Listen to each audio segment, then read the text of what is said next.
Richard, what a beautiful day outside. You know what, I heard that, and I haven't been outside all day. What are you working on? This is actually a utilities thing I'm putting together. Well, looks like it goes together pretty easy. This is the easy part. But later in the show, I'm going to go out and work with a homeowner to install the hot and the cold to the faucet and the drain connection. So where's Tommy? Saw him outside, said he's working with Kevin. Working with Kevin is no picnic. Hey, Tommy, great day to be working outside, right? Sure is. We're actually going to work outside building a picnic table. Now, we could spend a lot of money on some expensive materials like cedar or teak, but that's not what we're up to. No, this is actually basic framing material. This is KD, kiln-dried material. Okay, so we're going to use this for the top. Top and the seats. Yeah. And for the legs, that'll be the only part that touches the ground, so we're going to build that out of pressure treated. Great. What's the first step? Well, let's lay out the top and we can work our way down. Now, the top of the table we're going to make out of these 2x8s. We're going to put the best side of the 2x8s facing down and the worst side facing up. So now we're actually working on the underside of the table. Okay. I want to space them with these 16-penny nails to allow for expansion and contraction. Got it. And so we've got them how wide? Well, we should end up with a top that's about 37 inches wide by 96 inches long. We won't cut the length. Gotcha. All right? Now, the next thing I want to do is I want to place 3 2x4s underneath this table to hold the top together. Okay, and what are you thinking for length on those? Well, I'm thinking about 32 inches. Okay. We're going to center the first 2x4 cleat in the center of the table. We're using a waterproof polyurethane construction adhesive. I cut both ends of the cleat on a 45-degree angle. That way, if you bump it with your knee, you won't get hurt.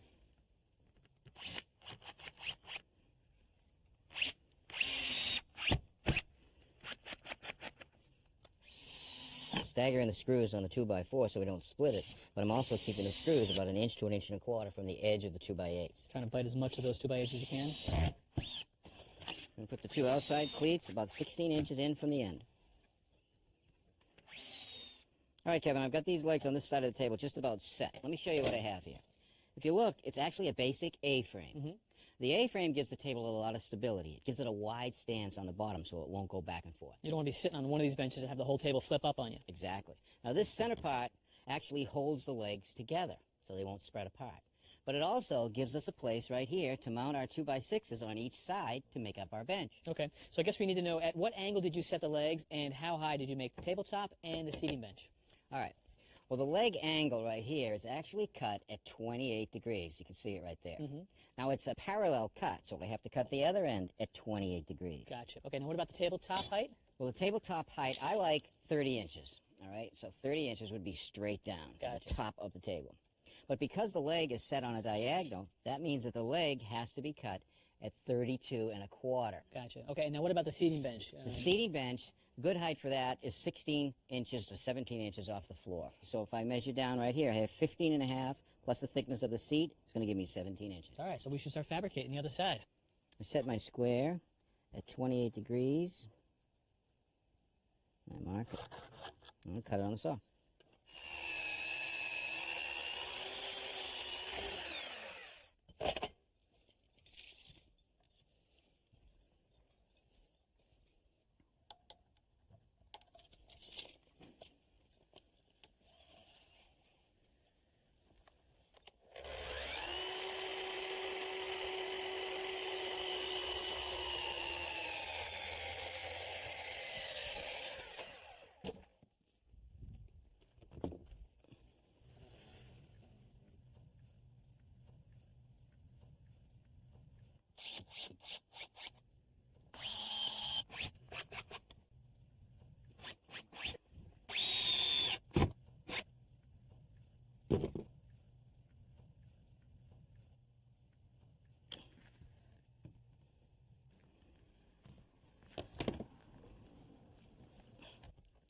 Now I'm going to screw the leg into the cleat using a 4-inch deck screw.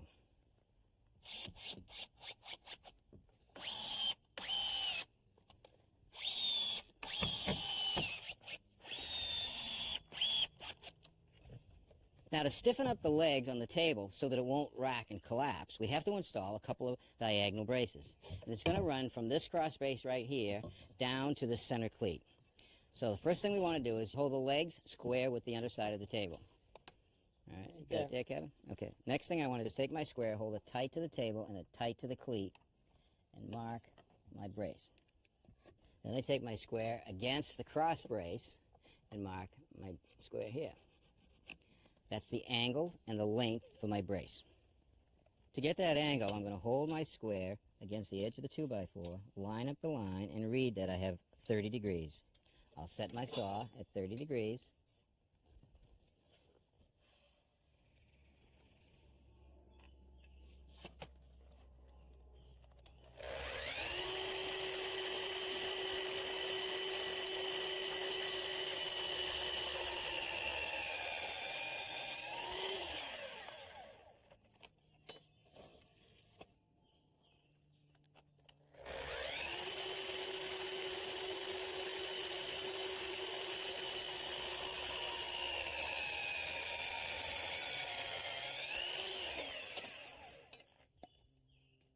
All right, let's see how that fits, Tommy. All right, I'm going to hold it into position. You hold the square there. Keep I'm coming. going to hold it down there. How's that? Bang, spot on. Okay, now we'll screw it in place.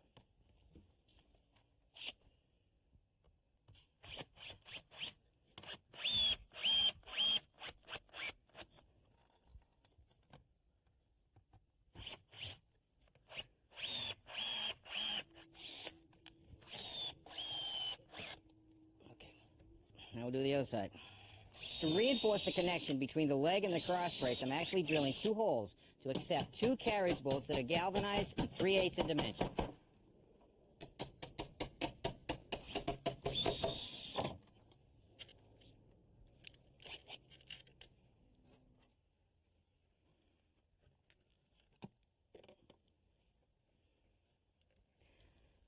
Okay, now to ensure that the nut doesn't ever back off, I'm just going to peen over the end.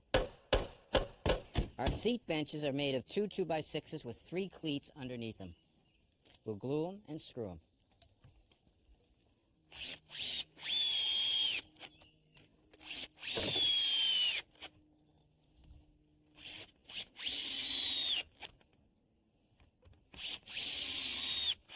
With some adhesive on the cross brace, we're ready to set our seat on. Now we'll screw through the seat into the cross brace. Right there.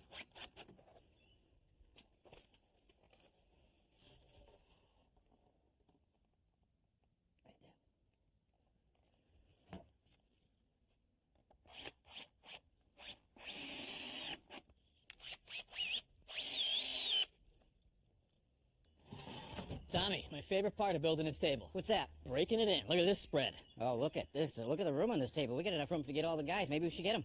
Yeah, maybe. Maybe not. Chicken? Sure, why not? All right, guys, here we go. It's gray, two-tone gray. I don't want to throw you guys a curve or anything. A couple of little blue dots. Yeah. Underneath, it's metal. Yeah. And they're magnetic. What is it? You know what? I just got one of these at the computer store. At first, I thought it was a little bit too much, too bulky. My hands are really big. Speaking of bulky. Yeah, see that? Yeah. And so you're working on the mouse, and your hands just feel too big. Now, this thing, you take this. This is actually the bigger version of the mouse. It's actually called a rat. And you sort of move it around, do what you want to do. This actually comes the version, it's called Twin Rats, where you have two. Twin rats. Yeah. So Huh? you can multitask. This is for one terminal. You can play games over here, Yeah. little solitaire. Yeah, Over here, good. you can email. Yeah, wonderful. cool? That's No, it? So bad. So you're out at a nice restaurant, right? And Yeah. the fine dining experience is complete when between courses the waiter comes out and he cleans up your mess with the crumb it's very cone, nice right? when they do that. Especially you, Tommy, all those crumbs. Off right? that table right Somebody's up. gotta do it. Yeah. Ready to go. Well, why should your experience on the job site be any less satisfying? I don't know, Kevin. Let's say you got a couple screws loose. And there's a line there for you, I'll boy. give that one. Well, you guys can now pull out one of these things and they can very easily, that. just clean it right up. Clean it right up. You're on to That's the- nice. So you're going to start coming by the job site and cleaning it up for me? Well, you guys got a couple screws loose? I'll be there. Now, I'm going to start by prefacing this by, if this happens to everyone, right? This is going to happen to you, I know. No, every time you go to buy a tool or a shirt or anything, they have those security things locked on them. Yeah. And you go to walk out the door and it beep, beep, beep. I hate that. Yeah, you sprint to the truck, right? No, yeah. You paid for it, of Yeah, course. oh, pay for it, yeah.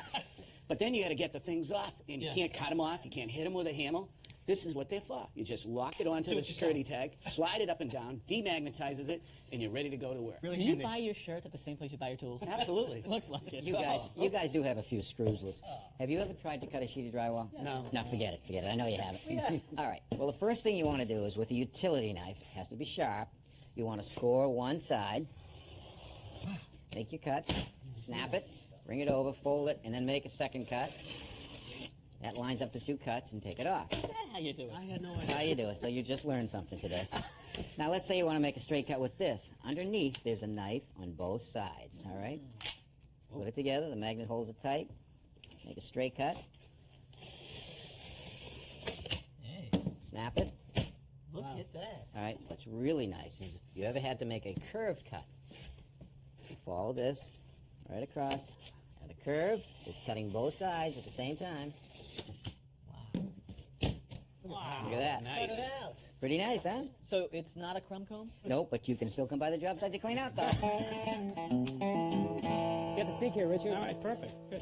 Well, I got a chance to peek around down here, and you are in luck. You've got a washer and dryer down here, so it means we've got hot and cold water, which is great.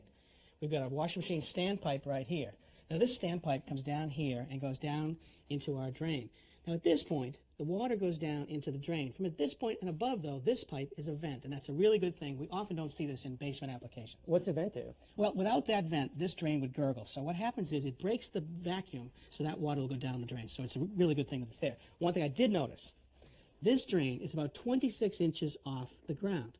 Now I look over here at this setup. This is what? About 18 inches, okay? Now, if I just cut a fitting like this, just a little bit lower down at 18, now technically from this point to this point is no longer a vent because there's a drain coming in above it. So what I've got to do is modify all this piping lower. I just make a mark at 18 off the ground on the pipe. Now I have a couple of fittings I could use here. This is called a double TY, and this is called a double Y. Now they both serve the same function. You're going to have the washing machine drain come in from the side, and the laundry tray sink come in from this side. This is the drain, and this is the vent. They connect into the pipe. Now, someday, any drain can stop up, and you have to think about how to run a snake down that drain. Now, if I ran a snake down this fitting, look at what could happen. It could come right here, and it could push straight through right there, and not go down to clear the stoppage, and could drive you crazy. What I always like to use is this. This is a double Y fitting. If the snake came down through the trap, it would come down here. It would have no choice but to go down here and clear the stoppage. And that's why I always prefer a double Y. Makes sense. All right, now we're going to cut the pipe. There, you grab that. Now, in order to get our Y fitting to be able to accept the drain from both sides, the washer and the utility sink, I need to add these 45-degree angle fittings to turn it to horizontal. Now, the mark you made right here references the center of the drain coming from our utility sink. Now, I've added that line to this pipe right here, and I've extended that line over here. So we need to line this line with that, and at the bottom is where we cut it. And we have to allow for the pipe to fit inside of that fitting, and that mark would be right there. The PVC saw is made just for this. Just steady pull back and forth. Try and keep it as level as you can, too. There you go. There you go. Let the saw do the work. Okay. All right. Now we're going to get rid of this TY. We're going to connect onto this vent using a coupling. So you can cut any way you want right up in here. And now with that knife, just deburr the inside of the pipe. You want to get rid of all the shavings from the cutting. Good. Now, here's our double Y fitting. Now I'm going to dry fit everything. But now I've got a pipe right here that's in the way. So in order to get around that, I can actually spin this 45, and I can add another one right over here. And that'll allow me to bring my washing machine drain in right here. And on this side, I can put a 90-degree bend, and that's my drain for the utility sink. And now I'm going to measure this piece right here. Good. All right, so here's our piece that's going to go from a double Y. Now, to make up this last connection, I normally just use a coupling, but a coupling has a stop inside, you see? It only allows you to go halfway. So if I had put this coupling on, I wouldn't have enough play to make this connection. So they make a special coupling called a slip coupling, also called a repair coupling. So this can come right down, bring this together, and then bring it right back up again. Now the purpose of dry fitting is to be sure that it all fits together and the angles are correct. So just make a series of witness marks, or reference marks. These lines are going to help us recreate everything perfectly when we glue it all together. All right, first we need to clean it. Take the purple can right there. Clean the vertical, sticking up. All right, so now we're ready to glue it. And apply it to the outside of the pipe and the inside of the fitting. Push it down all the way. Hold it for a 4 count. Yeah, that should do it. Good.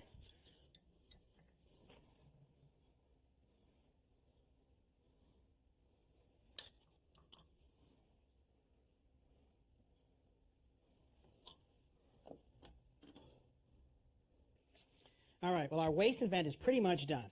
Here's our wash machine standpipe coming right down into the double Y and down the drain.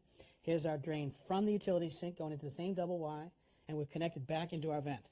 But before we put that utility sink into place, I really want to think about doing the supply of water too. Okay. So right above here, we've got a hot and a cold supply lines.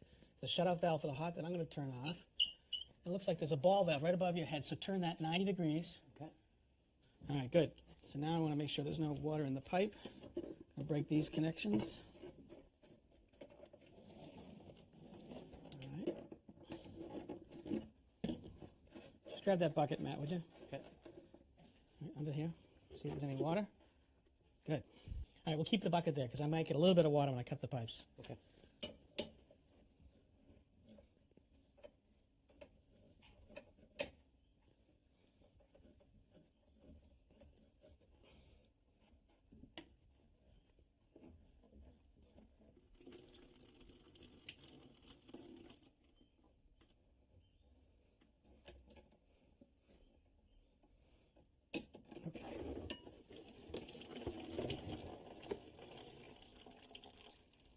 You know, Matt, I want to move this washing machine valve over here. So why don't you take the screwdriver, undo these two large screws so we can get at the ones behind.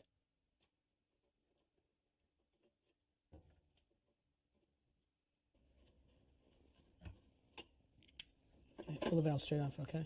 Is that Phillips screws? Yep.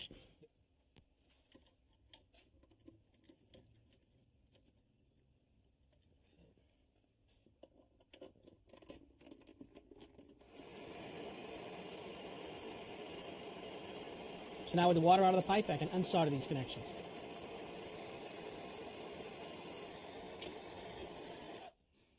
All right, Matt, we have unsoldered those two elbows and replaced them with T's. These are all cleaned and fluxed. And here's our hot and cold going down to our utility sink. Now this is your old washing machine valve. This has a lever that turns on and off so you don't have pressure on the hoses when you're not using them. This is pretty old, so while I'm here, I'm going to replace that for you. I'm ready to solder this washing machine valve, but before I do, I want to protect these gaskets right here. So I'm going to remove them and then solder it.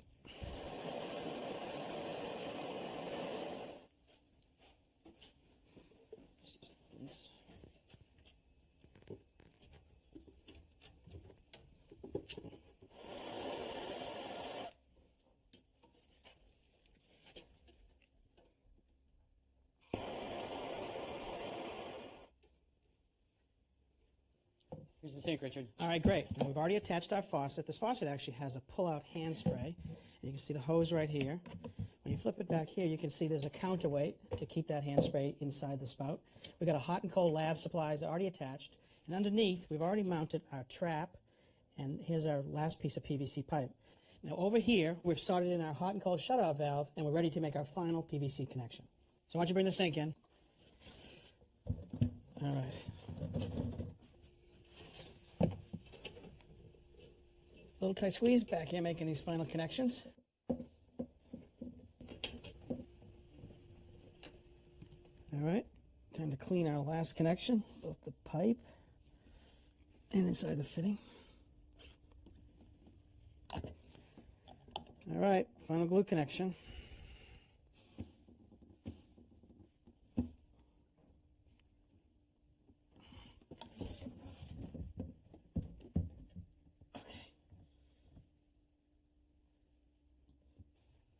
All right, just snug up those washing machine hoses onto the washing machine valve. Good. All right, and with that washing machine valve off, I'm now going to turn on the hot water line. All right, Matt, why don't you reach up and turn on the cold? All right, good. That's on. Let me put on the washing machine valve. All right, you do the honors, Matt. All right, let's test this thing out. All right, look at that. You sound surprised. I'm not surprised at all, Richard. I'm going to clean up, though. Get out of here. Hey, my turn. Ah, you made his day. I think we did. You know, people love these utility sinks. They're really handy. All right, well, if you've got a problem with your house, we'd love to hear from you. So keep your letters and your emails coming. And until next time, I'm Kevin O'Connor. I'm Tom Silva. I'm Richard Thuy. For Ask This Old House. You know, pretty nice day out there, guys. Grab a bite to eat. No, I'm full.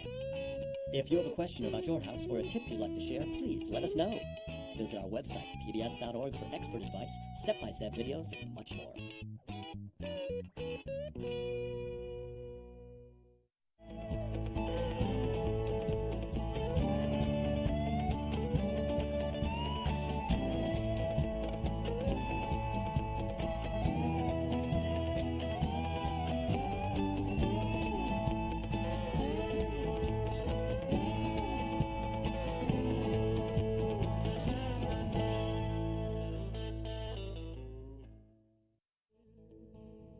Next time on Ask This Old House, Roger brews up a compost tea to perk up a homeowner's lawn. Once it breaks down in the compost, we're going to load it up in this bag. In this case, this is a 400 micron bag, but I've used cheesecloth. I've even used an old pair of pantyhose to hold the compost in. I'm not touching that one. That's next time